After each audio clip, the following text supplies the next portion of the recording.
क्या है आध्यात्म? दर्शन, चिंतन धारा, विद्या या संस्कृति की परंपरागत विरासत। आध्यात्म दर्शन यानी जीवन का शाश्वत सत्य। मानव जीवन से जुड़े शाश्वत सत्यों को जानिए और समझिए उपासक डॉक्टर सोहन राज तातेड़ से हमारे खास कार्यक्रम आत्मविज्ञान में। आत्मविज्ञान यानी सही दृष्टि, सही सोच। भाई और बहनों, मातृशक्ति को नमन। स्टूडियो में आपका हार्दिक स्वागत है, अभिनंदन है, सत्कार है। आत्मविज्ञान साइंस ऑफ द सोल कार्यक्रम के अंतर्गत हम आपको सही दृष्टि, सही सोच, राइट विजन, राइट थिंकिंग के तहत जो आपकी नकारात्मक सोच है, जो आप गलत सोचते हैं, जो आपकी रॉन्ग बिलीफ है, जो आपका गलत चिंतन है और आपकी जो विशुद्ध विचारधारा है, उसमें हम करेक्शन देते हैं और उसमें करेक्शन देकर के आपको सम्यक दर्शन देते हैं, आपको एक नई दृष्टि देते हैं जिससे आपकी नई सृष्टि बनती है। यही हमारा कार्य है सिर्फ हमारा। इसीलिए इस कार्य को हम दृष्टि विज्ञान कहते हैं। हम आपका दृष्टि परिवर्तन करते हैं और आपके चरित्र का निर्माण करते हैं। ये सारा कार्य हम अलग अलग एपिसोड्स के माध्यम से करते हैं। तो आज का हमारा बहुत ही सपोर्टिंग जो है सुंदर एपिसोड का विषय है सज्जनता और दुर्जनता। भाई और बहनों, सज्जनता एक अच्छाई है, दुर्जनता एक बुराई है। अच्छाई और बुराई जीवन में साथ साथ चलती है। हमारा जो हृदय है उसमें कौरव भी रहते हैं और पांडव भी रहते हैं। उसके अंदर कोई एक लाइन ऑफ डिमार्केशन, कोई उसके अंदर डिस्टेंस नहीं है। एक पाला से जो ही एंट्री होती तो सीधा दूसरे पाला में आ जाता है। जो सज्जनता है वो हमारे पांडव है और जो दुर्जनता है वो कौरव है। इन दोनों के बीच में हमेशा हमारा कुरुक्षेत्र का युद्ध चलता रहता है। सज्जनता जो है वो दुर्जनता को पछाड़ती है, दुर्जनता सज्जनता को पछाड़ती है। लेकिन अच्छा बनने के लिए हमें पांडव बनना होगा। अच्छा बनने के लिए हमने सज्जनता को प्राप्त करना पड़ेगा, क्योंकि मनुष्य एक सामाजिक प्राणी है, वो समाज में रहता है। मनुष्यों के समूह को हम समाज कहते हैं। पशुओं का भी अपना समूह होता है और उसके अंदर सिर्फ एक मात्रा कम होती, समज बोलते हैं उनके समूह का। पक्षियों का भी समूह होता है। हमारे भारतवर्ष के अंदर जो दूसरे देशों से जो कुर्जों वगैरह इत्यादि जो विदेशी जो पक्षी आते हैं अभयारण्य के अंदर सर्दियों की ऋतु के अंदर, तो वो पक्षी भी एक झुंड में चलते हैं, एक लाइन में चलते हैं। उनका भी अपना जो है वो कहना चाहिए समूह है, उनका भी अपना एक समाज है। तो हम ये कहना चाहते हैं कि समाज के बिना मनुष्य जिंदा नहीं रह सकता। तो हमारा जीवन है सारा रिलेटिव जीवन है। उस रिलेटिव जीवन के अंदर सज्जनता और दुर्जनता दोनों ही चलती है। सज्जनता जो है वो हमारा उपादेय है, दुर्जनता हेय है, और दोनों को जानना वो ज्ञेय है। ये सब साथ साथ चलते हैं। तो पहले हम जो है सज्जनता के क्या क्या कैरेक्टरिस्टिक है, सज्जनता के क्या क्या गुण हैं, उनके बारे में हम चर्चा करेंगे।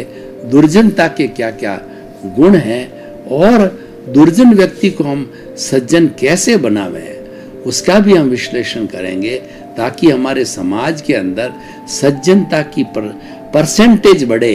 जब समाज के अंदर, देश में और विश्व में ज़्यादा लोग सज्जन होंगे, तब ही यह सृष्टि वसुधैव कुटुंबकम बन सकती है। वरना अगर दुर्जन ज़्यादा हो गए तो वह दानवों का संसार होगा, वो राक्षसों का संसार होगा, वो लंका बन जाएगी। तो हम उस संसार को जो है दानवों का संसार नहीं बनाना चाहते हैं। हम इस संसार को जो है वह देवताओं का संसार बनाना चाहते हैं। उसी का नाम वसुधैव कुटुंबकम है। तो आइए सबसे पहले हम देखें कि सज्जनता के गुण क्या है, सज्जन कौन व्यक्ति होता है। देखिए, एक आपको उदाहरण देता हूँ। एक महात्मा जी थे जो कि तालाब पे रोज जाकर के और वो अपना पानी पिया करते थे। वो शुद्ध तालाब था। तो जो ही वो तालाब में हाथ डालते त्यों ही एक बिच्छू आकर के उनको काट देता और उस बिच्छू को वो फेंक देते दूर। रोज आते और रोज ये प्रक्रिया चलती रहती है। तो पास में कुछ लोग खड़े थे, वो कहते महात्मा जी आप रोज आते हो और रोज आपको बिच्छू काटता, रोज आपको फेंक देते, क्या आपको गुस्सा नहीं आता कि आप उस बिच्छू को जो भगाने से क्या वो मार नहीं देते तो अच्छा रहता कि वो दूसरी बार आपके नहीं आते। तो जो है उन्होंने बड़ी मार्के की बात कही उस महात्मा ने कि देखिए कि ये दुर्जन है, ये अपनी दुर्जनता नहीं छोड़ता, तो मैं सज्जन हूँ, मैं मेरी सज्जनता को क्यों छोड़ूं? क्योंकि जो समता भाव है उसको सहन करना है, वह सज्जनता है, और वो तो दुर्जन है, उसका तो काम ही काटना है, वो विषधारी है, वो तो काटेगा ही, उसकी क्या ज्यादा चर्चा करनी होती है। तो हमारा संभाव है ये सज्जनता है, संभाव है ये साधुता है, संभाव है ये संतता है। एक मैं आपको उदाहरण देना चाहता हूँ कि एक जो नीम का पेड़ है, नीम के पेड़ को 100 घड़ों से भी सींचो तो क्या नीम की कड़वाहट जा सकती है? नहीं जाएगी, वो कड़वा का कड़वा बना रहेगा। इसीलिए वह दुर्जन की कैटेगरी में आता। हम उसको दुर्जन नहीं कहते हैं क्योंकि नीम के पेड़ की पत्ती जो है व्यक्ति रोज खाए तो कभी भी उसको बुखार नहीं आता, कोई उसको बीमार नहीं पड़ता है, तो इस दृष्टि से वह सज्जन है। लेकिन उसके गुणों की बात करें तो जो उसमें कटुता का गुण है वह दुर्जनता का गुण है। एक दूसरा उदाहरण देखिए सज्जनता का, कि जो चंदन होता है वो चंदन के पेड़ के ऊपर जो है वो कई जो है उसकी सुगंध अच्छी होती है, वो शीतल होता है, उस पर विषधारी सर्प लिपटे रहते हैं और अपना विष छोड़ते रहते हैं। लेकिन उस चंदन की लकड़ी को जब काटा जाता है और घिसा जाता है तो उसके जो है विष का उस पर प्रभाव नहीं होता है, वह शीतलता देती है, वो शांति देती है, क्योंकि वह अपना सज्जनता नहीं छोड़ती। और जो विषधारी जो सर्प है वो उस पर लपेटे रहते, वो दुर्जन है, अपनी दुर्जनता नहीं छोड़ते। तो सज्जनता और दुर्जनता दुनिया में साथ चलती है। दुर्जन के लिए कहा गया है कि बातों के देव वो लातों से मानते, बातों से नहीं मानते। सज्जन लोग तो बातों से यानी समझाने से मान जाते हैं, और दुर्जन को समझाने के लिए हाथ के अंदर गंगा राम रखना पड़ता है, डंडा रखना पड़ता है, क्योंकि वो डंडे की भाषा ही जानते हैं। जैसे हमारे पुलिस वाले क्या करते हैं, बड़े बड़े अपराधियों को पकड़ते हैं, डंडा बजाते हैं, और कई बार डंडा ठोकते भी है, ताड़नाएं देते हैं और उसके अपराध को उगला देते हैं। और जो सज्जन व्यक्ति होता है वो तो अपराध करता ही नहीं है, वो पुलिस वाले के पास में क्यों जाएगा? सज्जन व्यक्ति क्यों अपराध करेगा?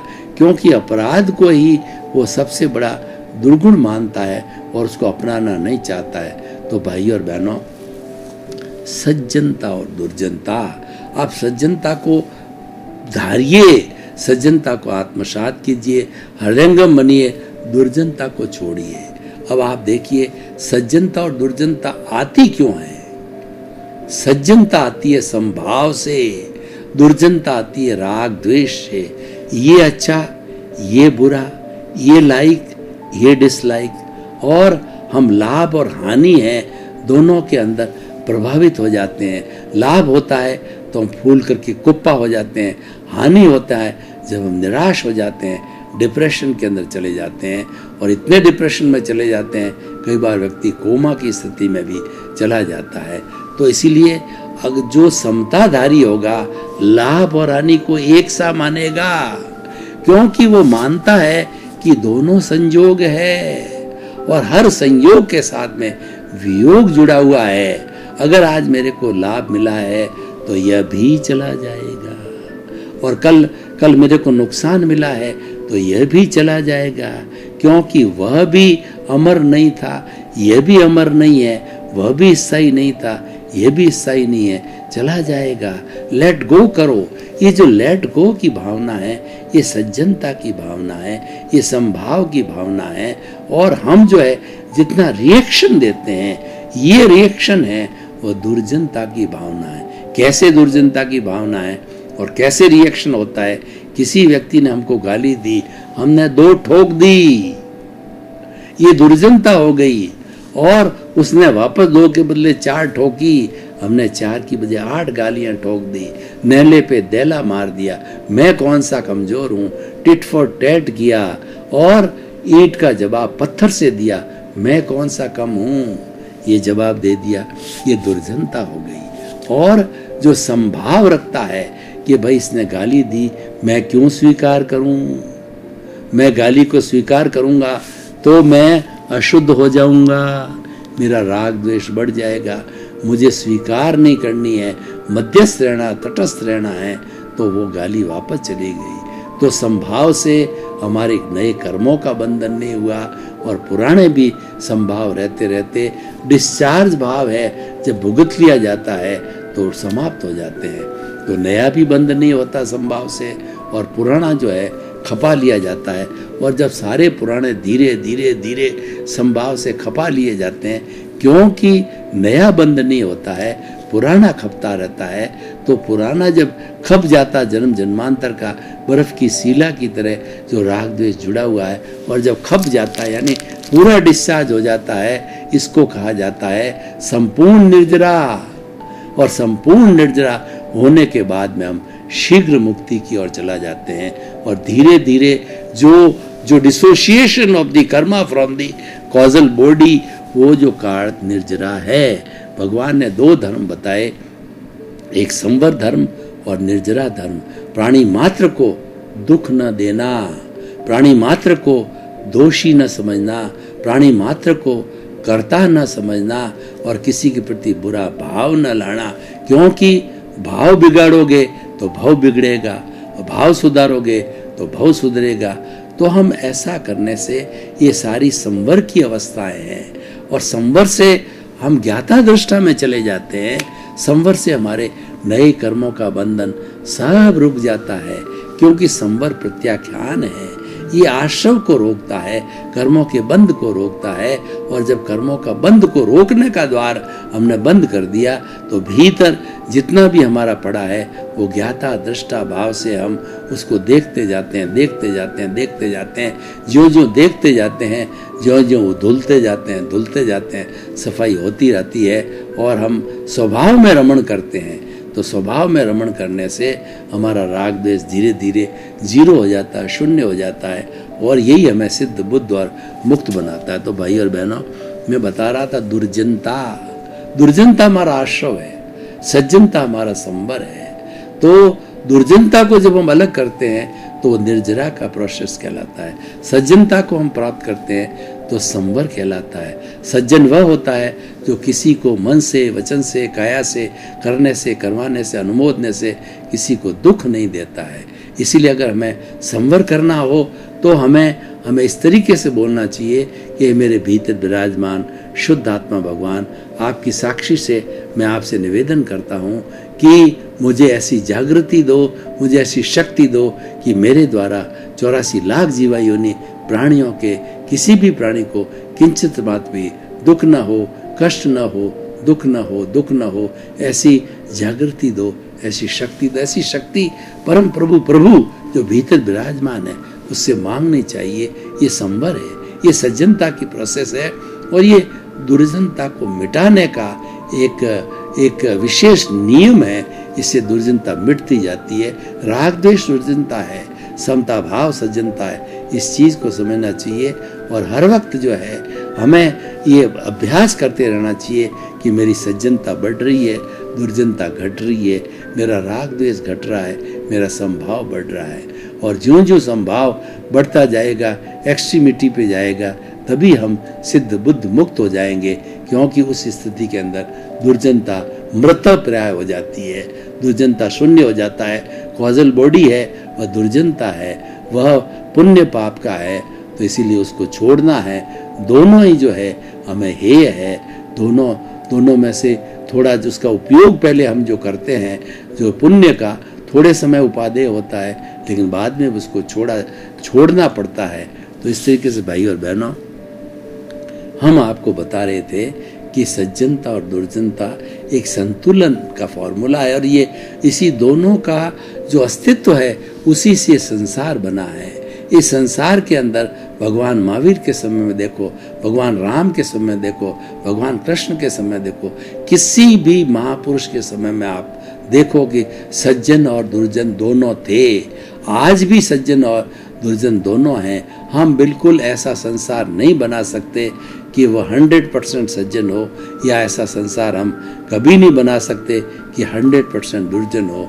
तो ये तो घटबढ़ चलती रहती है सज्जनता की, दुर्जनता की, लेकिन हमारा प्रेफरेंस सज्जनता की ओर होना चाहिए, हमारा सारा सहारा सज्जनता की ओर होना चाहिए, दृष्टिकोण सज्जन बनने का होना चाहिए, क्योंकि ये मुक्ति का मार्ग है। ये जो मार्ग है हमें अच्छे रास्ते पर ले जाने वाला मार्ग है। ये हमारा समता भाव है, और दुर्जनता राग द्वेष है ये हमें डुबाने वाला है। ये 84 लाख जीवा योनि में भटकाने वाला है, और भटकने का अर्थ ये, और भटकते ही आए हैं। इसका कारण ये हम दुखों को प्राप्त करते आए हैं। अब हमें थोड़ा सा ज्ञान मिला है, तो ज्ञान के माध्यम से हम चाहते हैं कि हमको सुख मिले, और धीरे धीरे वह सुख जो है वह अनंत सुख के अंदर बदल जाए। जो हमारा आत्मा का जो गुण है कि अनंत ज्ञान वाला, अनंत दर्शन वाला, अनंत शक्ति वाला और अनंत सुख का धाम, हम ब्लिस प्राप्त करना चाहते हैं। ये ब्लिस कब प्राप्त होगी? हम दुर्जनता को छोड़ेंगे। दुर्जनता को कब छोड़ेंगे? जब हम राग द्वेष को छोड़ेंगे, प्रियता अप्रियता को छोड़ करके। तीसरा नेत्र है हमारा, थर्ड आई की बहुत चर्चा होती है। तीसरा नेत्र जब हमारा खुल जाएगा, वो समता भाव का नेत्र है, वो खुल जाने के बाद ही हमारी सज्जनता दुर्जनता दोनों समाप्त होकर के हम सिद्ध बुद्ध मुक्त बन जाएंगे। वही हमारे जीवन का सार है, वही हमारे जीवन की मंजिल है। तो भाई और बहनों, अगर मैं इस एपिसोड को ओपन टू दी ऑडियंस करता हूँ, इसकी रिलीवेंस, सामाजिक उपयोगिता और वर्तमान परिप्रेक्ष्य के अंदर वो किस तरीके से सार्थक है, तो हम कहना चाहेंगे कि दोनों साथ साथ चलते हैं, दोनों दुनिया में मौजूद है, दोनों हमारे व्यवहार जगत में मौजूद है। लेकिन हमें कौन सी नस दबानी है? हमारे यहाँ दो पास पास नसें चल रही है, एक दुख की है और एक सुख की है, एक दर्द की है और एक आनंद की है। तो हमें आनंद की नस को दबाना है। आनंद की नस है और सज्जनता की नस है, और हमने अगर पास वाली नस को दबा दिया, वो दुर्जनता की नस है, वो दुख की नस है, वो में दुख पैदा होगा। तो दोनों साथ चलते हैं। आपका दृष्टिकोण, आपका नजरिया है कि आप कौन सी चीज को अपनाते हो। तो हमारा ये आत्मविज्ञान है, वो दृष्टि विज्ञान है। हम सज्जनता की दृष्टि देते हैं। सज्जनता की दृष्टि स्थायी होती है तो हमें मुक्ति करवाती है, और दुर्जनता हम छोड़ने की बात कहते हैं, यानी कि दुर्जनता ग्रहण करने योग्य नहीं है। दुर्जनता राग द्वेष है, दुर्जनता हमें डुबाने वाली है। तो भाई और बहनों, ये सारा बात इस बात पर आकर के जो की चीज एकत्रित हो जाती, केंद्रित हो जाती है कि हमारा जीवन सज्जनता से भरा होना चाहिए। सज्जनता कब होती है? जब हम किसी दूसरे के प्रति बुरा भाव नहीं रखते, किसी के प्रति बुरा चिंतन नहीं रखते, किसी को दोषित नहीं देखते, किसी को करता नहीं देखते, और अपने आप को भी करता नहीं देखते हैं। ये जो है दोषित देखने की जो भावना होती है, ये सामायिक आलोचना, प्रतिक्रमण, प्रत्याख्यान की भावना होती है। इसीलिए हमें जो है अच्छा जीवन बनाने के लिए सामायिक आलोचना, प्रतिक्रमण, प्रत्याख्यान को स्थान देना चाहिए। जब इसके बारे में हम धीरे धीरे प्रैक्टिस करते जाएंगे, तो हमारी सज्जनता का ग्राफ बढ़ता जाएगा और दुर्जनता का ग्राफ घटता जाएगा। तो ये दुर्जनता का ग्राफ को घटाना और इसको संपूर्ण रूप से समाप्त करना, यही हमारे जीवन का लक्ष्य है। दूसरे शब्दों में कि राग द्वेष को शून्य करना और समता भाव के पराकाष्ठता तक बढ़ाना, यही हमारे जीवन का लक्ष्य है। यही मुक्ति का मार्ग है। इसीलिए कहा गया है कि राग द्वेष मुक्ति सच्ची मुक्ति होती है, और दूसरी मुक्ति जो है वह रिलेटिव होती है। तो भाई और बहनों, हम आपको ये बताना चाहते हैं कि बहुत सुंदर एपिसोड है, और इसको जीवन के अंदर डालो, इसको जीवन में उतारो। और हमारा हिंदुस्तान है, जिस 80 करोड़ जो है युवा लोग हैं, उन युवाओं को जो है हम इस एपिसोड के माध्यम से विशेष संदेश देना चाहते हैं कि आप देश के कर्णधार हो, आप देश के निर्माता हो, तो आप अच्छा देश बनाना चाहते हो, सज्जनता को प्राप्त करो, दुर्जनता को छोड़ो। दुर्जनता हमें अपराध करवाती है, आतंकवाद में ले जाती है, हिंसा में ले जाती है, और हमें से कई कुकृत्य कराती है। ये सारा दुर्जनता की वशीभूत होता है, दुर्जनता एक व्यसन है। तो हम इस दुर्जनता को छोड़ना चाहिए। जब इसको छोड़ देंगे तो सज्जनता उसका प्रतिफल है, वो सज्जनता ऑटोमेटिकली हमारे भीतर पैदा हो जाएगी और धीरे धीरे अभ्यास के बाद में वो सज्जनता बढ़ती बढ़ती जब पराकाष्ठता तक जाएगी तो हमें जो है वो विशुद्ध ज्ञान की प्राप्ति हो जाएगी और वो ज्ञान हमें मुक्ति की ओर ले जाएगा। हमारा अज्ञान समाप्त हो जाएगा, हमारे राग द्वेष रूपी अज्ञान की जो वेल्डिंग है वो पूर्ण रूप से टूट जाएगी। तो भाई और बहनों, जो हमारा ये सज्जनता और दुर्जनता का एपिसोड है, इस एपिसोड को जो हम निष्कर्ष की भाषा में बात करें तो ये संपूर्ण लोगों पर लागू होता है, 7 अरब की जनसंख्या पर लागू होता है कि आपके भीतर दोनों हैं, सज्जनता भी और दुर्जनता भी है। कोई उसकी लाइन ऑफ डिमार्केशन नहीं है, एकदम पास पास चलते हैं। लेकिन आप जो है दुर्जनता को लॉकअप कर दीजिए और सज्जनता को ही आप स्पर्श कीजिए, सज्जनता को आने दीजिए। यानी हर वक्त जो है वो आप प्रमोद भावना रखो। दुनिया में जो अच्छे लोग हैं, अच्छा चिंतन करते हैं, उनकी बातों को सुनो और उन बातों को जीवन में ढालो, हृदयंगम करो। क्योंकि जो हमारा करैक्टर है वही मुख्य होता है। तो ये जो भाव है ये हमारा पुरुषार्थ है और उस पुरुषार्थ से जो हमको प्राप्ति होती है वो चरित्र होता है।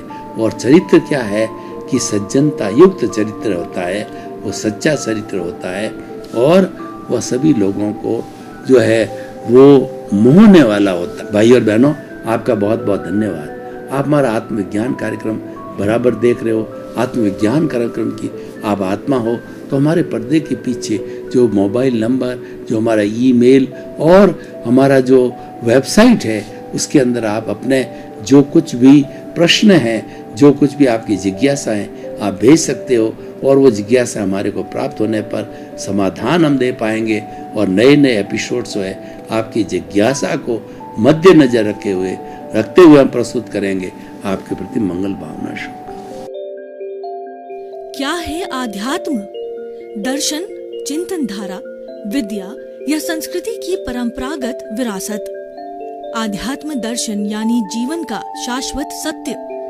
मानव जीवन से जुड़े शाश्वत सत्यों को जानिए और समझिए उपासक डॉक्टर सोहन राज तातेड़ से हमारे खास कार्यक्रम आत्मविज्ञान में। आत्मविज्ञान यानी सही दृष्टि, सही सोच।